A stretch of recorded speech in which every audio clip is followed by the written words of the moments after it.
The divorce papers trembled in Nathan Westbrook's hands as he slid them across the mahogany desk toward his wife of 7 years. But what he didn't know was that the woman sitting across from him, the woman he was discarding for his younger mistress, was actually the secret daughter of a trillionaire who owned the very bank where he worked as a senior loan officer. Emily had hidden her true identity since the day they met, but Nathan was too blinded by ambition and lust to notice the designer clothes she never wore, the phone calls she dismissed, or the way certain executives at Montgomery Trust Bank seemed to treat her with unusual deference whenever they accidentally crossed paths. He thought he was trading up by leaving his simple wife for Victoria, the wealthy client who had seduced him during a loan consultation. But he had no idea that Emily's inheritance, a staggering $420 million trust fund that would unlock on her 30th birthday in just 6 weeks, made Victoria's family wealth look like pocket change. As Nathan smugly explained that Victoria could offer him the lifestyle he deserved, Emily simply smiled and signed the papers without a fight. But her silence wasn't defeat, it was strategy. What Emily did next would not only shock Nathan to his core, but would dismantle everything he'd built, everyone he'd trusted, and every assumption he'd made about power, wealth, and the quiet woman he'd so carelessly thrown away. How could a man be so blind to the fortune sleeping beside him every night? What would happen when the bank's biggest shareholder revealed herself as the ex-wife of one of its employees? And how far would a woman scorned go when she had unlimited resources and nothing left to lose? Nathan Westbrook had always believed he was destined for greatness, but his 7-year marriage to Emily had started to feel like an anchor dragging him down into mediocrity. He met her at a charity fundraiser when he was just starting at Montgomery Trust Bank. But back then, he'd been charmed by her simplicity, the way she wore a modest dress while everyone else dripped in diamonds, the way she seemed genuinely interested in his ambitions rather than flaunting her own accomplishments. She told him she worked in family business consulting, which he assumed meant she helped run some small estate planning firm, but he never pressed for details because he was too busy talking about his own career trajectory. Their wedding had been small, almost disappointingly so, but Emily had insisted she preferred intimate gatherings. Nathan's mother had commented that it was strange for a bride to have so few family members present. Just an elderly uncle and a woman Emily introduced as her godmother. But Emily explained that she'd lost her parents young and had been raised by distant relatives who valued privacy. Nathan accepted this explanation, but he never noticed how the godmother arrived in a car that cost more than his annual salary, or how the elderly uncle's watch was a limited edition Patek Philippe worth $500,000. The first 5 years of marriage had been comfortable, but Nathan's ambitions outgrew his circumstances. Emily worked from home, managing what she called family investments, but her income seemed modest, and she never talked about bonuses or promotions. They lived in a nice but not extravagant townhouse in the suburbs, but Nathan started to resent that Emily wouldn't even consider the penthouse apartments he wanted to view. She drove a 3-year-old Honda, but Nathan hungered for a Mercedes or at least a BMW. When he complained, Emily would smile and say they didn't need to impress anyone. But Nathan felt they needed to impress everyone. Then Victoria Ashford walked into his office 18 months ago, but she wasn't there for just any loan. She wanted to finance a multi-million-dollar real estate acquisition. She was everything Nathan thought he wanted. Blonde, confident, draped in Chanel, but most importantly, she came from old money. Her family owned a chain of luxury hotels across the East Coast. But what really captivated Nathan was how she looked at him, like he was someone important, someone worthy of her attention. Emily had always looked at him with quiet affection, but Victoria looked at him with desire and admiration. The affair started after their third meeting, but Nathan justified it by telling himself he deserved someone who matched his ambitions. Victoria took him to exclusive restaurants where Emily would have felt uncomfortable, but Nathan felt alive in those spaces. She introduced him to her country club friends, but Nathan ignored the fact that some of them seemed to smirk when Victoria called him her banker boyfriend. He was too intoxicated by the lifestyle to notice he was becoming a cliché, the middle management husband having an affair with a wealthy client. What Nathan didn't know was that Emily knew about the affair within 3 weeks of it starting, but she'd said nothing. The private investigator she'd hired, paid for through her trust fund's discretionary account, had provided her with photos, hotel receipts, and text message records, but Emily had simply filed them away. She wasn't paralyzed by heartbreak. She was planning. Her 30th birthday was approaching, but more importantly, the conditions of her inheritance were about to be fulfilled. Emily's father was Richard Montgomery, but not just any Richard Montgomery. The Richard Montgomery, founder and majority shareholder of Montgomery Trust Bank, one of the largest financial institutions in North America.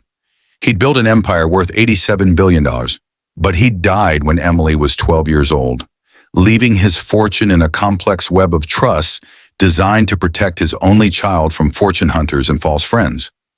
Emily's mother had died in childbirth, but Richard had raised his daughter with an unusual philosophy.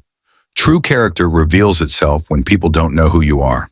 The primary trust, worth $420 million, would unlock when Emily turned 30, but only if she'd lived for at least 5 years under an assumed middle-class identity without revealing her true heritage.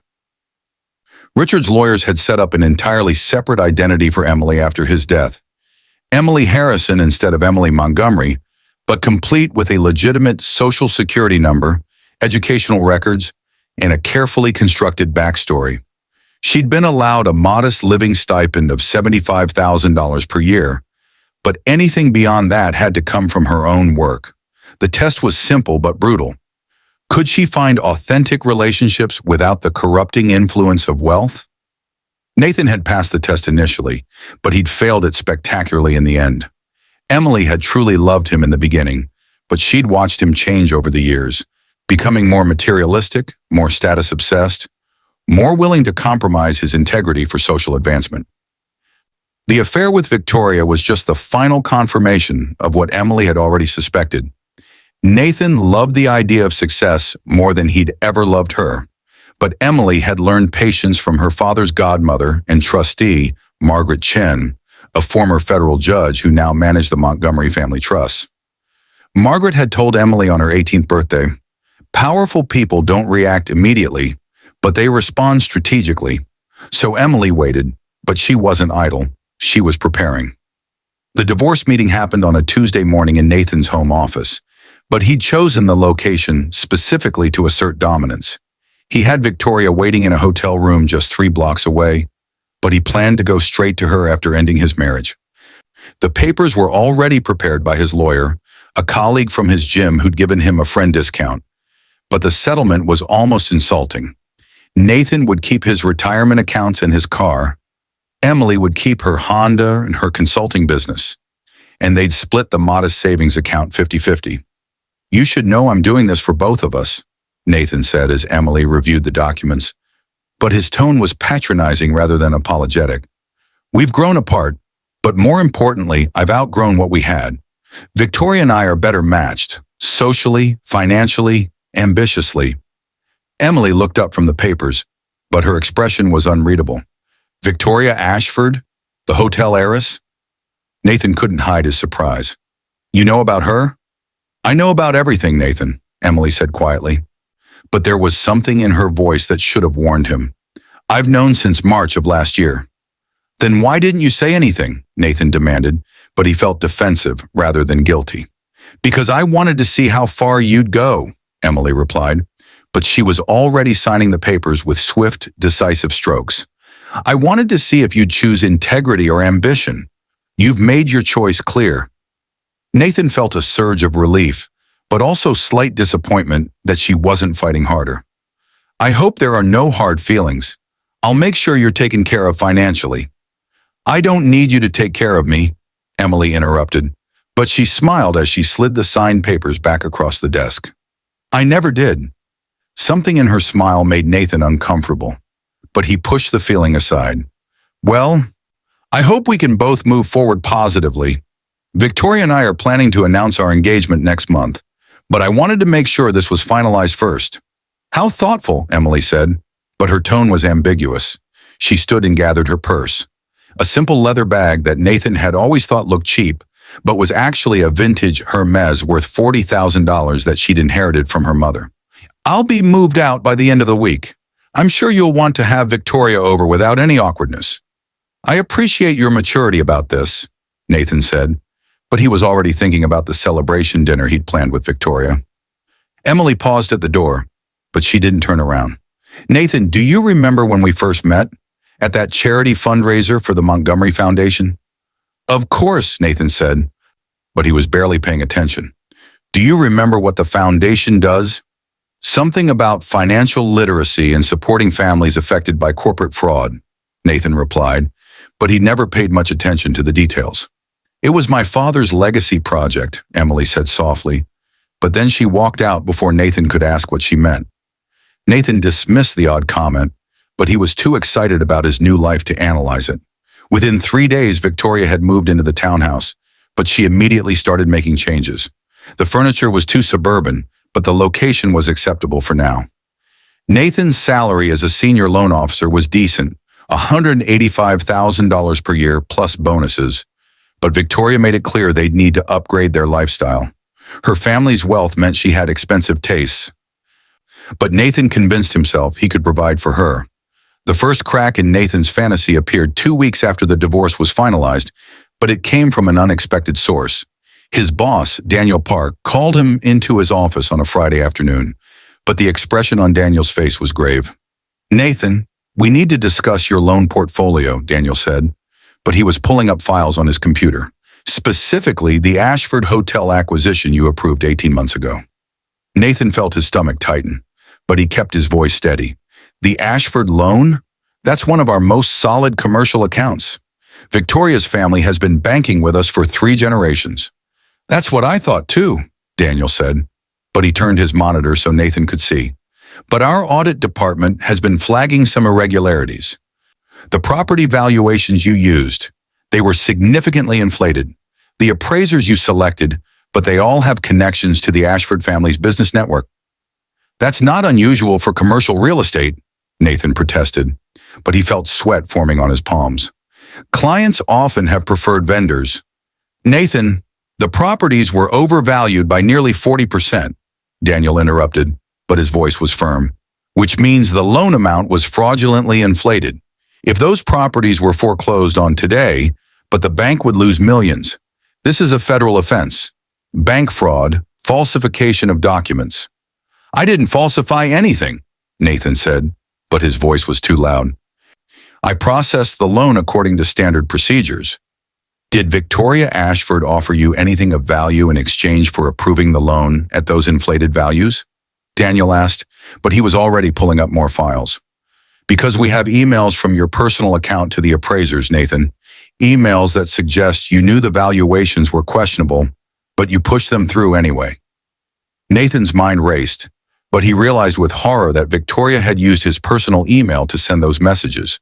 Messages he'd sent while they were in bed together, when she'd ask him to just quickly approve something while he was distracted.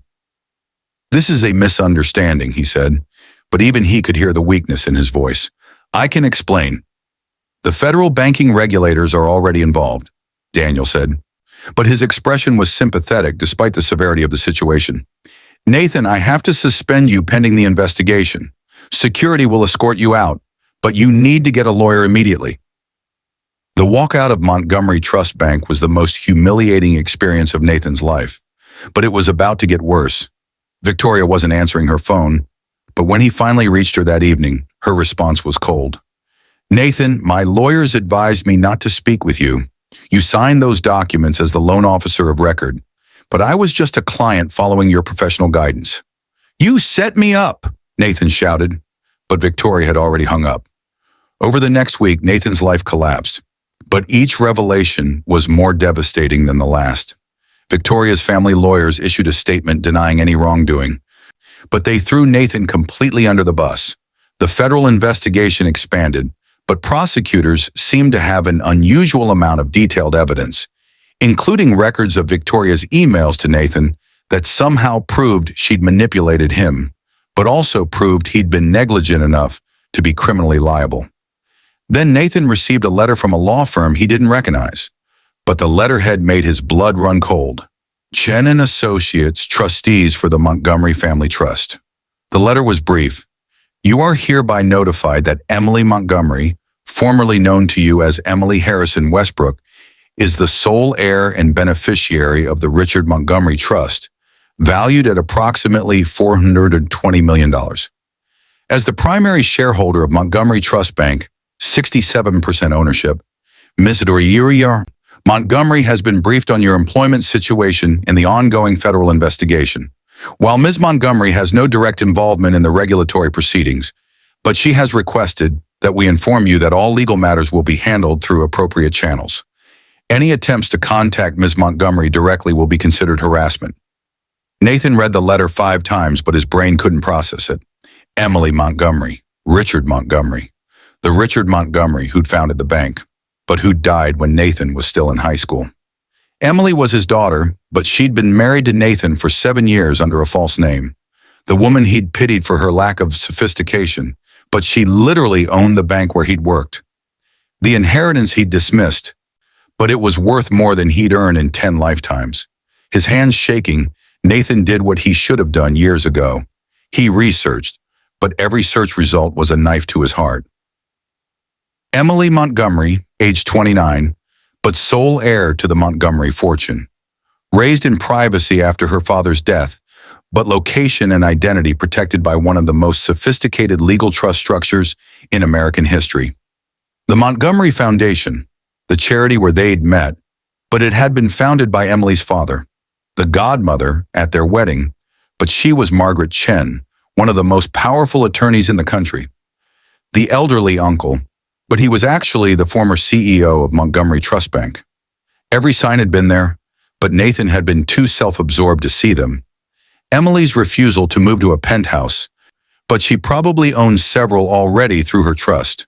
Her modest car, but it was a deliberate choice, not a financial limitation. Her consulting work, but she'd likely been learning to manage a multi-billion-dollar empire. The way certain bank executives had seemed to recognize her, but they'd known exactly who she was, while Nathan remained oblivious. Victoria left him exactly 2 weeks later, but she didn't even have the decency to do it in person. Just a text message saying her lawyers advised against any contact. The townhouse was foreclosed on when Nathan couldn't make the mortgage payments without his salary, but he then discovered that Emily had actually owned the property all along through a shell company and had been essentially letting him live there. She'd even been paying most of the mortgage without his knowledge, but now those payments stopped. The federal charges came next, 3 counts of bank fraud, but each carrying up to 30 years in prison. Nathan's lawyer, a public defender, because he couldn't afford private counsel, explained that prosecutors had an airtight case, but they were willing to offer a plea deal, 10 years in prison, but with possibility of parole after 6. Nathan took the deal, but he had no choice. The day before Nathan's sentencing, he received one final communication from Emily, but it wasn't a letter. It was a video sent to his lawyer's office. In it, Emily sat in what looked like a corporate boardroom, but she was dressed in an elegant suit that probably cost more than Nathan's car.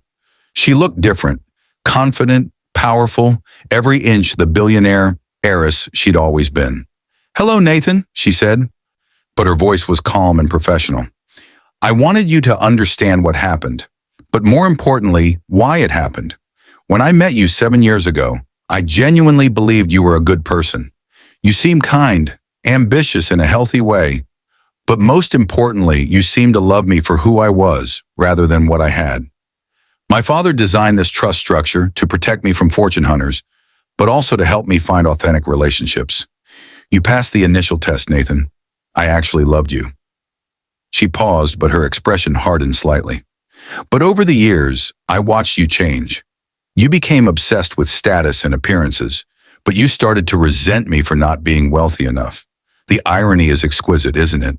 You thought I was holding you back financially, but I was the one funding our lifestyle without you even knowing. That townhouse you thought we were struggling to afford? I bought it outright and staged mortgage payments so you'd feel like you were contributing. Your car, but the loan you thought you got, I arranged that too." Nathan felt sick watching the video, but he couldn't look away. "When you started the affair with Victoria, I won't lie, it hurt," Emily continued, but her voice remained steady.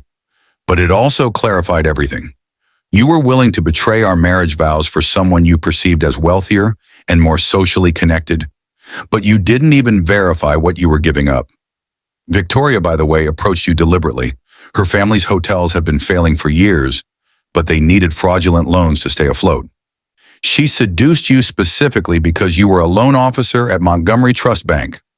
My bank, though she didn't know our connection.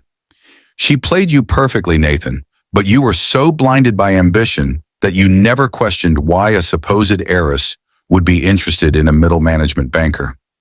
Emily leaned forward, but her eyes were piercing even through the screen. I didn't set you up for the fraud charges, Nathan. You did that yourself. But I did make sure the investigation was thorough and that prosecutors had every piece of evidence they needed. I also made sure Victoria's role was properly documented, but her family's lawyers are better than yours, so she'll likely avoid prison time while you won't. That's not fair, I know, but life rarely is. She sat back, but her expression softened slightly. I'm not telling you this to be cruel, Nathan. I'm telling you this so you understand the cost of your choices, but also so you recognize that character matters more than status. You had everything. A wife who loved you, a comfortable life, but most importantly, you had integrity once. You traded all of that for an illusion of success, but now you have nothing. Emily stood, but she paused before ending the recording. The $420 million trust unlocked on my 30th birthday last week, but I'm also assuming full control of my father's shares in Montgomery Trust Bank.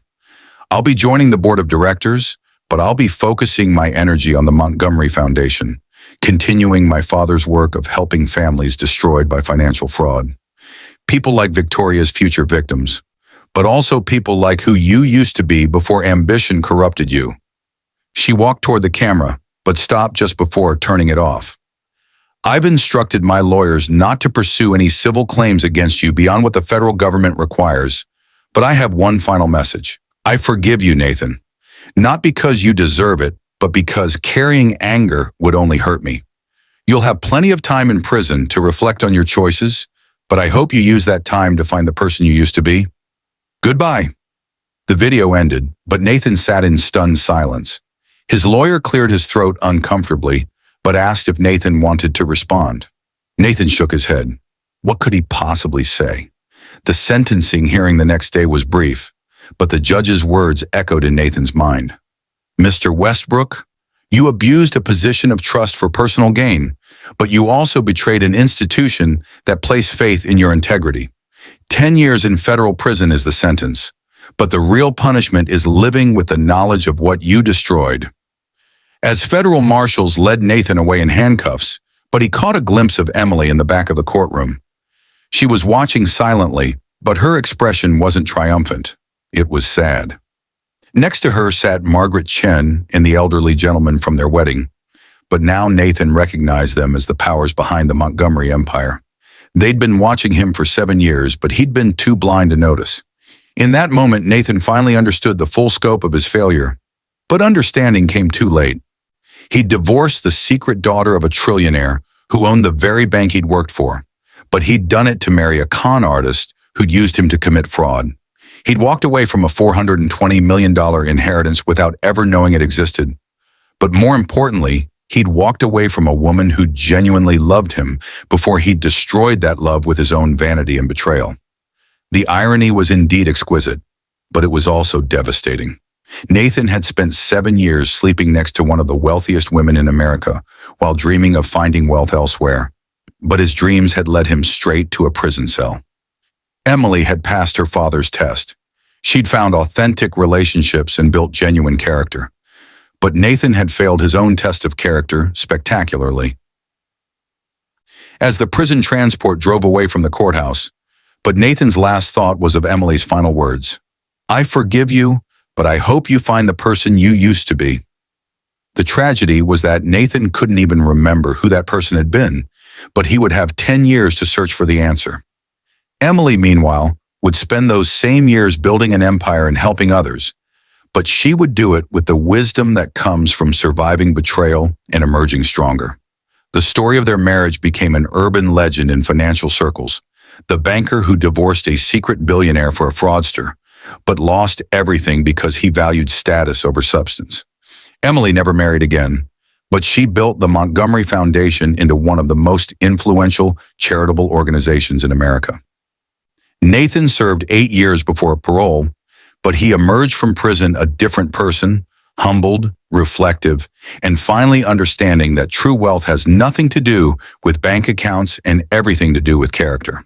They never spoke again, but sometimes Emily would see his name in the foundation's records. Small donations, never more than he could afford, but consistent. He'd found work as a financial literacy teacher at a community college, but he spent his spare time volunteering with at-risk youth, teaching them the lessons he'd learned too late. It wasn't redemption exactly, but it was something. Emily's $420 million inheritance grew to over $2 billion under her management, but she lived modestly, drove sensible cars, and wore simple clothes. She'd learned from her father that true power whispers rather than shouts, but she'd learned from Nathan that character is revealed not in moments of glory, but in moments of choice. She'd made her choices, but Nathan had made his, and the consequences of those choices echoed through both their lives forever. 15 years after the divorce papers were signed, Emily Montgomery stood in the executive boardroom of Montgomery Trust Bank's headquarters, but she wasn't there for a typical board meeting. The floor-to-ceiling windows overlooked the city where her father had built his empire. But the view had changed dramatically since Richard Montgomery's death. New skyscrapers, new businesses, new dreams rising from the same soil where old dreams had crumbled. Emily was now 44 years old, but the years had been kind to her in ways that had nothing to do with the expensive skincare products her wealth could afford, and everything to do with the peace that comes from living authentically. The Montgomery Foundation had grown beyond anything even Richard could have imagined, but Emily's vision had expanded its mission. What started as a financial literacy program had evolved into a comprehensive support system for families affected by corporate fraud, predatory lending, and economic abuse. The foundation now operated in 47 states, but it had helped over 200,000 families rebuild their lives after financial devastation. Emily had poured not just money into the cause but her heart, but she'd discovered that helping others heal had somehow helped her heal too. Margaret Chen, now 82 but still sharp as ever, sat at Emily's right hand during board meetings, but she'd transitioned from trustee to mentor to something closer to a mother figure. Margaret had never married, but she'd devoted her life to the law and to protecting Emily. On quiet evenings, when they shared wine in Emily's penthouse, a penthouse Emily had finally purchased 5 years ago, but only after Margaret convinced her that living in a modest apartment when you're worth $2.3 billion was taking humility too far. Margaret would sometimes reflect on the Nathan years. "I wanted to tell you so many times," Margaret admitted during one such evening, but her voice carried the weight of old regrets. "When I saw how he was changing, but especially when we first got evidence of the affair. You were 28 years old, Emily, but you were handling it with more grace than people twice your age. I was so angry on your behalf. You taught me that anger is a luxury that powerful people can't afford," Emily replied, but she smiled at the older woman. "Reacting emotionally would have given Nathan power over me, but responding strategically gave me power over the situation." "Still," Margaret said, but she sipped her wine thoughtfully, "I sometimes wonder if we should have intervened earlier, before you got hurt." "The hurt was necessary," Emily said, but there was no bitterness in her voice, just acceptance. "If you told me who I was before I was ready, but I would have spent my whole life wondering if people love me or love my money." Nathan answered that question definitively. "He didn't love me enough to stay faithful even when he thought I had nothing. But that taught me more about human nature than any amount of wealth could have." What Emily didn't tell Margaret, what she'd never told anyone, was that she still thought about Nathan sometimes, but not with longing or regret. She thought about him the way one might think about a car accident that changed the trajectory of their life, a painful moment that ultimately led somewhere necessary. She'd loved him once, truly loved him, but that love had died long before the divorce papers were signed. It had died incrementally, with every dismissive comment about her clothes, every complaint about their lifestyle, every moment when Nathan's eyes had glazed over, when she talked about anything that didn't relate to his ambitions. The affair with Victoria had simply been the final confirmation of what Emily had already known. Nathan was in love with an idea of success, not with her, but he would sacrifice anything real for something that glittered.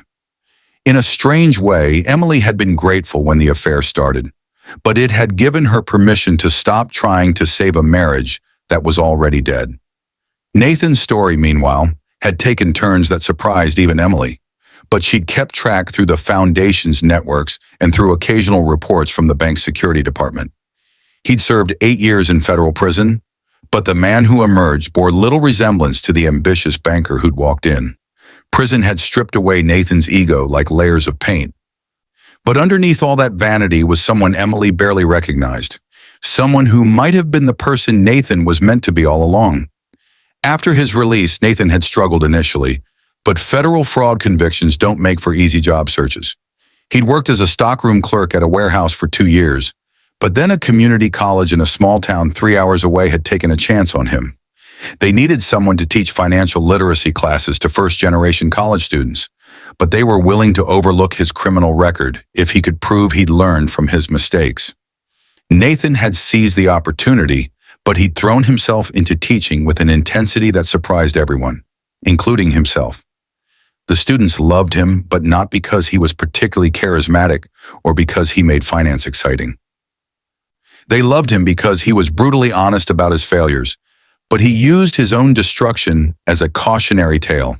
I had everything, he would tell his classes, but his voice would be raw with genuine regret.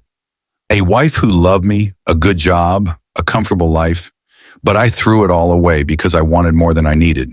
I wanted status more than I wanted integrity, but status is just an illusion that disappears the moment you lose everything else. His students would later say that Professor Westbrook, he'd earned a master's degree in education during his first 3 years of teaching, but he'd paid for it himself through night classes and summer sessions, was the most authentic teacher they'd ever had. He never pretended to have all the answers, but he was willing to sit with his failures in a way that made failure feel less shameful for everyone else. Emily had learned about Nathan's teaching career 3 years after his release, but the information had come from an unexpected source, one of the Montgomery Foundation's scholarship recipients. The young woman, Jasmine Liu, had been in Nathan's financial literacy class, but she'd written in her scholarship essay about a professor who'd changed her life by teaching her that mistakes don't define you. How you respond to them does. Emily had read the essay 3 times, but she'd felt something shift inside her chest. She'd spent years thinking of Nathan as a cautionary tale, as the man who'd betrayed her, but here was evidence that he'd become something different, not redeemed exactly.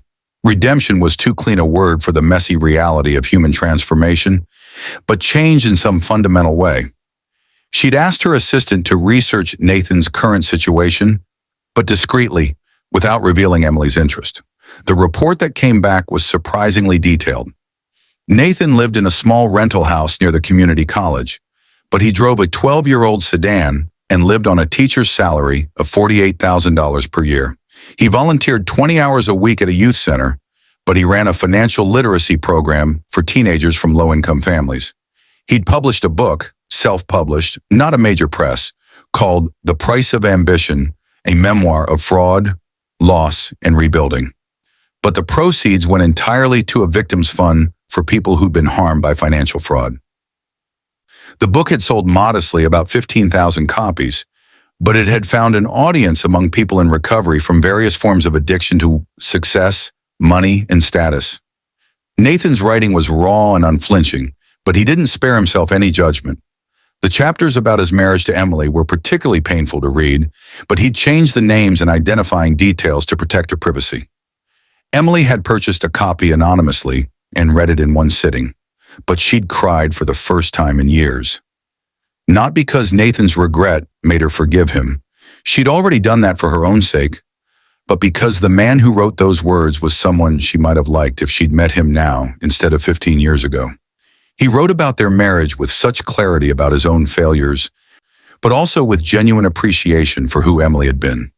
She tried to teach me that contentment was more valuable than achievement, but I was too deaf to hear her.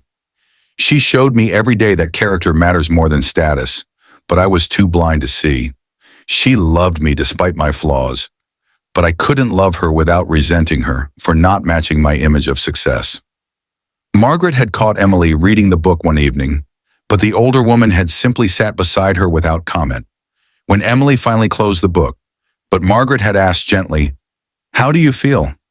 "Sad," Emily admitted, but she struggled to articulate the complexity of her emotions. Not sad that we divorced. That was absolutely the right decision, but sad that Nathan had to destroy his entire life to become someone worth knowing. Sad that we couldn't have grown together instead of apart. But I also know that was impossible. He wasn't capable of growth when I knew him. He was too armored in ambition. "Do you want to reach out to him?" Margaret asked, but there was no judgment in the question. "No," Emily said immediately, but then she reconsidered. "Or maybe yes, but not in the way you mean. I don't want a relationship with him, romantic or even friendly. Too much has happened, but more importantly, we're different people now. The Emily who married Nathan doesn't exist anymore, but the Nathan who married her doesn't exist either. We're strangers who share a history."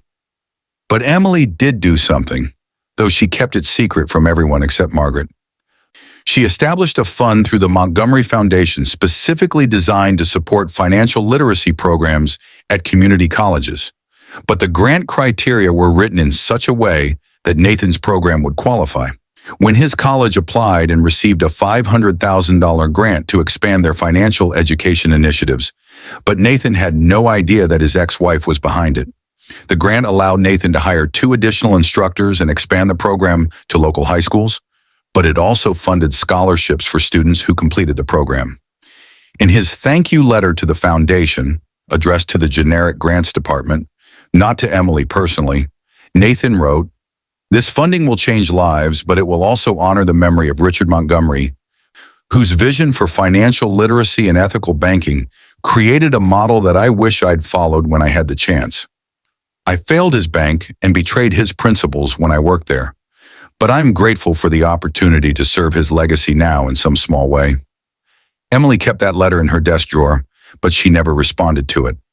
Some things were better left unspoken, but the letter reminded her that people could change even when you'd given up hope that they would. Victoria Ashford's story had ended quite differently, but the contrast was instructive. Her family's hotel empire had collapsed spectacularly 6 years after Nathan's conviction, but a combination of over-leveraged properties, mismanagement, and several additional fraud investigations had bankrupted the entire operation. Victoria had avoided prison through a combination of expensive lawyers and strategic scapegoating, but she'd burned through her family's remaining wealth in legal fees. Last Emily had heard, but Victoria was living in Florida, married to her 3rd husband, a retired surgeon 20 years her senior, and working as a lifestyle consultant, which appeared to be a euphemism for social media influencer with 47,000 followers. Emily felt no satisfaction in Victoria's downfall, but she noted the difference in trajectories. Nathan had lost everything and used that loss to build something meaningful, but Victoria had avoided consequences and learned nothing. One path led to growth, but the other led to stagnation. The universe didn't always deliver justice, but sometimes the punishment for avoiding accountability was never developing the character that comes from facing it. On Emily's 44th birthday, but also the 14th anniversary of her $420 million trust unlocking, Margaret organized a small celebration at the Montgomery Foundation's headquarters. It wasn't a party exactly. Emily still disliked ostentatious celebrations, but rather a gathering of the people who'd been helped by the foundation over the years. There were families who'd rebuilt their lives after foreclosure, but there were also students who'd earned scholarships, entrepreneurs who'd received microloans, and financial literacy graduates who'd gone on to teach others. One of those graduates was Jasmine Liu, but she was now 28 years old and working as a financial counselor at a nonprofit. She approached Emily during the reception, but her eyes were bright with emotion. "Ms. Montgomery," Jasmine said, but she seemed nervous despite having met Emily several times before. "I wanted to tell you something I've never told anyone from the foundation. Professor Westbrook, the teacher I wrote about in my scholarship essay, he told our class once that he'd been married to someone who tried to teach him the lessons we were learning, but he'd been too arrogant to listen. He never said your name, But after I joined the foundation and learned your story, I realized he was talking about you." Emily felt her breath catch, but she kept her expression neutral. "That must have been difficult to hear." "Actually," Jasmine said, but she smiled, "it was beautiful in a strange way. He told us that the greatest tragedy of his life wasn't going to prison or losing his career, but losing someone who loved him before he learned to love himself. He said that if we learn nothing else from his class, but we should learn that the people who love us, despite our imperfections, are teaching us how to be better. And ignoring those lessons is the fastest path to destroying everything that matters." Emily felt tears forming, but she blinked them back. "That's a good lesson." "He also said something else," Jasmine continued, but she seemed to be choosing her words carefully. "He said that if he could send a message to the person he'd hurt most in his life, but he would tell her that she was right about everything, and he was sorry it took him losing her to figure that out. He said he hoped she'd found happiness, but because she deserved it more than anyone he'd ever known." Margaret, standing nearby, gently touched Emily's arm, but Emily shook her head slightly. She was fine, just processing. "Thank you for telling me that," Emily said to Jasmine, but she meant it sincerely. "It's good to know that difficult experiences can lead to wisdom, even when they take a painful route to get there." After the celebration ended and the guests had left, but Emily and Margaret stood in the Foundation's conference room looking at the wall of photographs, hundreds of faces representing lives changed by Richard Montgomery's vision and Emily's execution of it. There were children who'd received college scholarships, but there were also parents who'd been saved from predatory loans, elderly people who'd been protected from financial scams, and families who'd rebuilt after fraud had destroyed them. "Your father would be so proud," Margaret said quietly, but she put her arm around Emily's shoulders. "Not just of what you've built, but of who you've become." "I had good teachers," Emily replied, but she leaned into the older woman's embrace. "You, obviously, but also Dad's letters." Richard Montgomery had left Emily a series of letters to be delivered at specific milestones, her 18th birthday, her 21st, her 30th, and others to be opened at Margaret's discretion. The letter delivered on Emily's 30th birthday, but just days after the divorce was finalized, had been particularly prescient. "By now you've completed the test I designed, but I hope you understand that it wasn't about proving yourself to me. It was about discovering who you are when the world doesn't know your name. You've likely experienced both betrayal and genuine connection, but both were necessary. The betrayals taught you discernment, and the genuine connections taught you trust. Don't let the betrayals make you cynical, but don't let the connections make you naive. Power is easy to wield. Wisdom is harder to earn. You have both now. Use them well." Emily had read that letter 100 times in the past 14 years, but it never failed to ground her. Her father had understood that wealth without wisdom was just extravagance, but wisdom without wealth was limited in its impact. Together they could change the world, not through grand gestures, but through consistent, principled action. "Do you ever regret it?" Margaret asked suddenly, but the question seemed to come from some deep place. The test, the hidden identity, the years of living as someone else? Do you wish your father had just told you who you were and let you live as a Montgomery from the beginning? Emily considered the question carefully, but she'd thought about it many times over the years. "No," she finally said, but her voice was firm. "If I'd grown up as Emily Montgomery, billionaire heiress, but I would have never known if people loved me or loved my money. I would have never developed the empathy that comes from living modestly. I would have never married Nathan, but I also would have never learned the lessons that marriage taught me. I would have been wealthy, but I would have been incomplete." "Even with all the pain?" Margaret pressed, but gently. "Especially with all the pain," Emily replied, but she turned to face Margaret directly. "Pain is the price of wisdom, Margaret. You taught me that. Dad knew it too, but that's why he designed the test the way he did. He didn't want to protect me from pain. He wanted to ensure I had the tools to survive it and grow from it. The Nathan years hurt terribly, but they taught me who I am in ways that comfort never could have." Margaret nodded slowly, but she was crying, something Emily had only seen her do twice before. "You remind me so much of Richard," she whispered. but her voice was thick with emotion. Not just in your principles, but in your strength. He would have been so proud to see you now. They stood together in comfortable silence, but both women were lost in their own thoughts.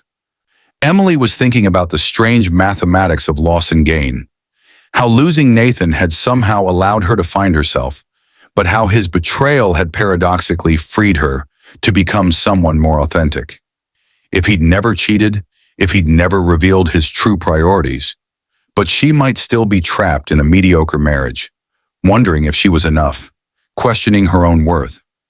The divorce had hurt, yes, but it had also liberated her in ways she couldn't have anticipated. It had forced her to confront her own identity, separate from anyone else's expectations, but it had taught her that she didn't need someone else's validation to be valuable. Her worth wasn't determined by Nathan's ability to see it, but by her own actions, principles, and choices. 3 months after her 44th birthday, but Emily received an unexpected letter. It came through the Foundation's general correspondence, but it was marked personal and confidential. The return address was from the community college where Nathan taught, but the handwriting on the envelope was unfamiliar. Emily opened it carefully, but her hands were surprisingly steady.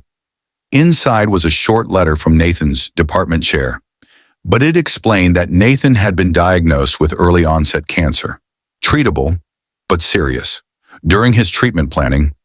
But Nathan had updated his will and included a letter he'd written years ago, with instructions that it be sent to Emily through the Foundation if anything ever happened to him. The department chair apologized for the intrusion, but felt obligated to honor Nathan's wishes.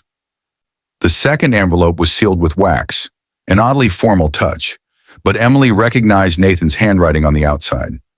To Emily, if I don't get the chance to say this in person, but I need you to know these things. Emily sat with the letter unopened for 3 days, but she finally read it on a quiet Sunday morning in her penthouse. The letter was dated 5 years earlier, but shortly after Nathan had published his memoir. Dear Emily, I'm writing this letter knowing I may never send it, but needing to write it anyway. I've learned in the years since our divorce that some debts can never be fully repaid, but must still be acknowledged. I destroyed something beautiful because I didn't recognize its value, but this is a truth I live with every single day. You loved me when I was nobody special, but I repaid that love with betrayal, arrogance, and cruelty. There is no excuse for what I did, no justification that makes it less heinous. I was given a gift, but I threw it away for fool's gold. I spent 8 years in prison, but the real punishment wasn't the confinement, it was the clarity. Every day I had to face exactly who I'd been and what I'd destroyed, but I also had to decide who I wanted to become. I thought about you constantly during those years, but not with hope of reconciliation. I knew that door closed the moment I chose Victoria over our marriage. I thought about you because you were the standard against which I measured my growth. Would the person I'm becoming be someone you could respect? Not love, I forfeited any claim to that, but respect as a fellow human being trying to do better. I know about the grant, Emily, but I figured it out 2 years ago.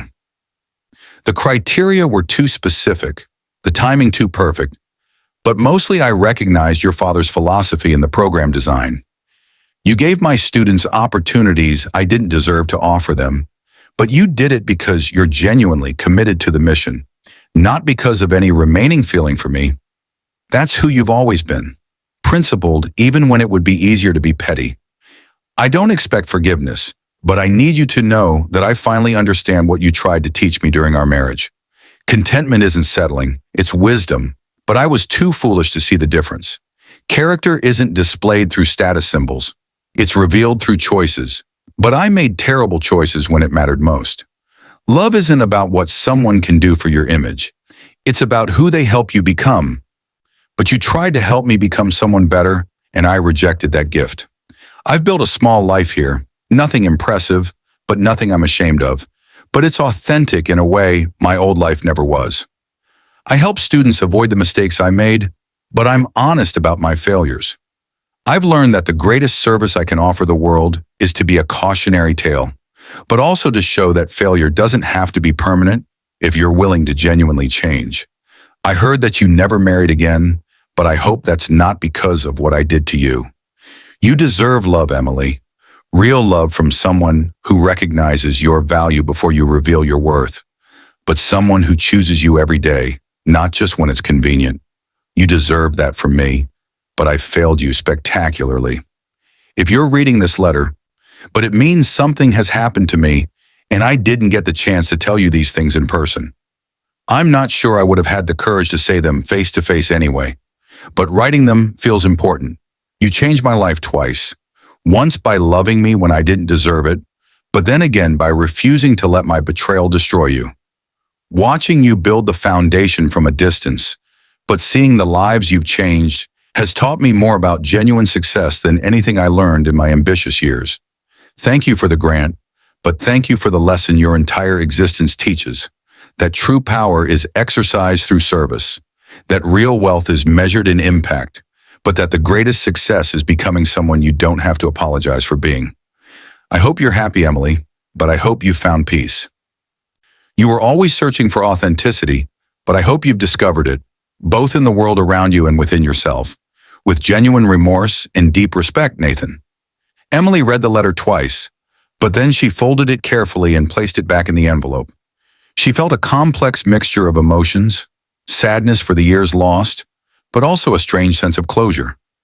Nathan had finally understood the lessons she tried to teach him, but he'd needed to lose everything to learn them. The tragedy was real, but so was the growth. She sat down and wrote a response, but she addressed it to Nathan's department chair with a request that it be forwarded if appropriate. Dear Nathan, your letter found me, but I'm grateful for your honesty. I want you to know that I forgive you. I forgave you years ago, but not because you earned it. I forgave you because carrying resentment was hurting me more than it was hurting you, and because I realized that your betrayal, while painful, but ultimately freed me to become who I was meant to be. You're right that I funded the grant, but you're wrong about why. I didn't do it for you. I did it for your students who deserve opportunities regardless of their teacher's past. That said, but I'm glad the program is in your hands because you've earned the right to teach these lessons through your lived experience. I never married again, but not because you damaged me beyond repair, because I learned that I don't need marriage to be complete, but I need authenticity, purpose, and integrity. I have all three now, but I also have peace with my choices and with my path. I hope your treatment goes well, but I hope you continue the work you've started. Your greatest contribution to the world isn't what you lost, it's what you've built from the ruins. But that's a story worth telling and a life worth living. I don't think we should meet or correspond beyond this letter, but not out of lingering anger, simply because we've both moved forward and there's no value in moving backward. You're building something meaningful in your small life, but I'm building something meaningful in mine. Let's honor that work by staying focused on it. I wish you well, Nathan, but more importantly, I wish you continued growth. You've come far from the man who sat across from me signing divorce papers. But the distance you've traveled proves that transformation is possible even after terrible mistakes. Be well. Emily. She sealed the letter and sent it through the Foundation's correspondence office, but she felt a weight lift from her shoulders. This was closure, real closure, but not the dramatic kind that happens in movies. Just two people acknowledging what had happened, but then choosing to move forward separately, but with mutual respect. Nathan did survive his cancer treatment, but Emily learned this through a brief thank you note forwarded by his department chair. He'd simply written, "Thank you for your words and for the grace you've shown me, but I won't contact you again. I wish you every happiness, and I'm grateful for the lessons you taught me, even the ones I was too stubborn to learn until it was too late, but especially those." That was the last direct communication between them, but their lives continued to intersect in small, invisible ways. Students who studied under Nathan would sometimes receive Montgomery Foundation scholarships, but they'd carry lessons from both teachers without realizing the connection. The financial literacy programs Nathan pioneered would be studied and replicated by Foundation researchers, but Nathan's name would appear in footnotes while Emily's name appeared on letterheads. They were building parallel legacies from opposite directions, one from the ground up, but one from the top down, both meeting somewhere in the middle where actual change happened. On Emily's 50th birthday, but Margaret threw her an actual party, the first real celebration Emily had allowed in years. The guest list included foundation board members, scholarship recipients, community partners, but also a few personal friends Emily had made over the years.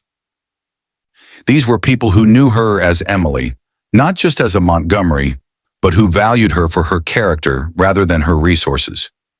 During the party, a young woman approached Emily with a framed photograph, but the image made Emily's breath catch. It was a picture from 15 years ago, Emily and Nathan at their wedding, but the photographer had captured a moment when Emily was looking at Nathan with such transparent love that it hurt to see. The woman who introduced herself as Nathan's former teaching assistant, but explained gently, "Professor Westbrook gave me this photograph before he retired last year, but he asked me to deliver it to you on your 50th birthday. He said you should have it because it captured who you were when you still believed in him. But he wanted you to remember that the love in that photograph wasn't wasted. It taught both of you things you needed to learn, but it was real even if it didn't last." Emily took the photograph with trembling hands, but she studied it for a long moment. The woman in the picture looked so young, so hopeful, but also so unaware of what was coming. Emily felt a wave of tenderness for her younger self, but also gratitude that she'd survived what seemed like it would destroy her. "Thank you for delivering this," Emily said quietly, but she meant it. "Please tell Professor Westbrook, but if you're still in contact with him, that I appreciate the gesture, and I hope retirement is treating him kindly." "I will," the assistant said. But then she added, "He told me once that you were the best person he ever knew, but that he'd been the worst version of himself when he knew you. He said that was the great tragedy of his life, but also his greatest teacher. He's at peace now, I think, but he's learned to live with his regrets by transforming them into lessons for others." After the party ended, and Emily was alone in her penthouse, but she placed the photograph on her mantle next to a picture of her father. Two men who'd shaped her life in different ways, one by loving her perfectly, but the other by failing her completely. Both had taught her essential lessons, but the lessons from love and the lessons from betrayal were equally valuable in forming who she'd become. Margaret found her standing there, but the older woman simply stood beside her in companionable silence. "Do you think he really changed?" Margaret finally asked, but she was looking at Nathan's image in the wedding photograph. "I think he became who he was supposed to be all along," Emily replied, but she turned away from the photographs.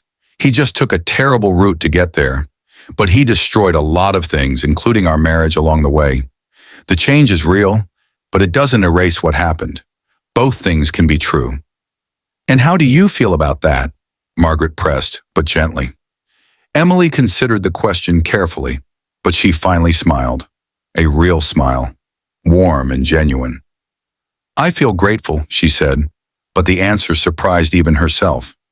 "Grateful that I loved someone once, even if it ended badly, but grateful that I survived the ending and built something meaningful from the ruins.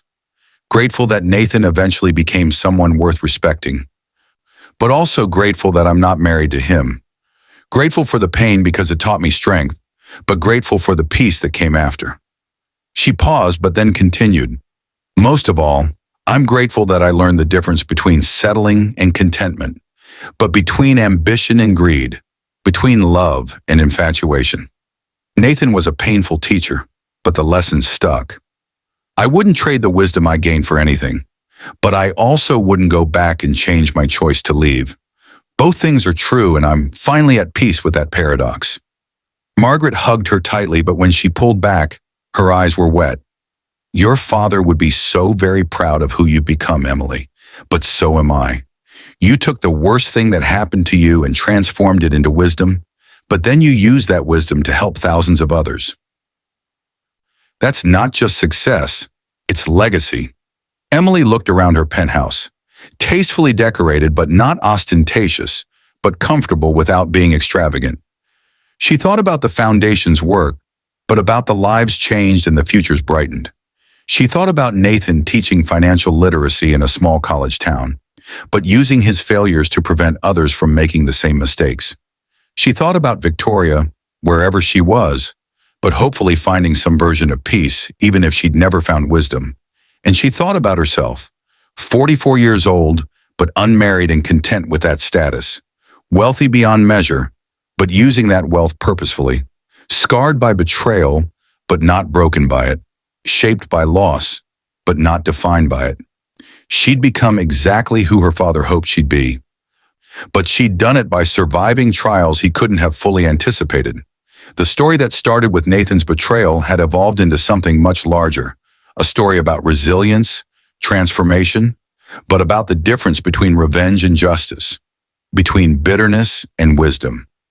Emily had chosen the harder path at every turn, but the person she'd become was worth every difficult choice. As she prepared for bed that night, but Emily pulled out one final letter from her father, the last one Margaret had given her, to be opened on her 50th birthday. Richard Montgomery's familiar handwriting covered the pages, but his words felt like he was speaking directly to her across the years. My dearest Emily, if you're reading this, but you've lived 50 years on this earth, and I hope they've been years filled with purpose, meaning, but growth. I won't be there to celebrate with you, but know that I'm proud of you in ways that transcend death. By now you've experienced the test I designed, but you've also lived long enough to understand why I designed it that way. You've likely been betrayed. Everyone is, eventually, but it's how we respond to betrayal that defines us.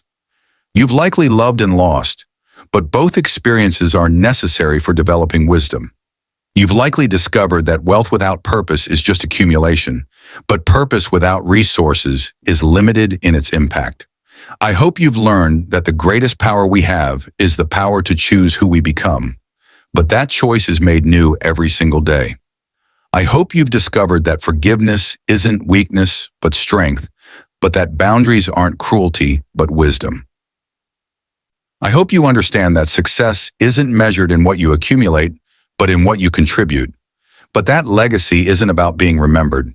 It's about the positive changes you leave behind. Most of all, Emily, but I hope you've learned to be gentle with yourself. You're human, which means you're flawed, but those flaws make you capable of empathy. You've made mistakes, but those mistakes taught you lessons you couldn't have learned any other way.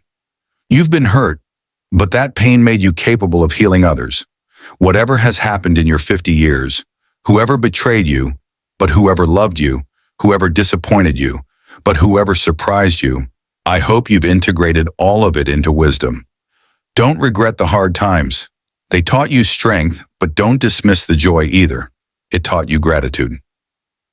You are my greatest achievement, Emily, but not because of what I gave you, because of who you chose to become with what you were given. I designed the test to protect you, but you passed it by being authentically, courageously yourself. That's all I ever wanted for you, but it's more than enough. Live fully, love wisely, but give generously. The Montgomery name carries weight, but you give it meaning. The Montgomery fortune has power, but you give it purpose. I love you beyond words, my darling daughter, but I trust you completely. Forever proud, Dad. Emily read the letter through tears, but they were tears of gratitude rather than grief.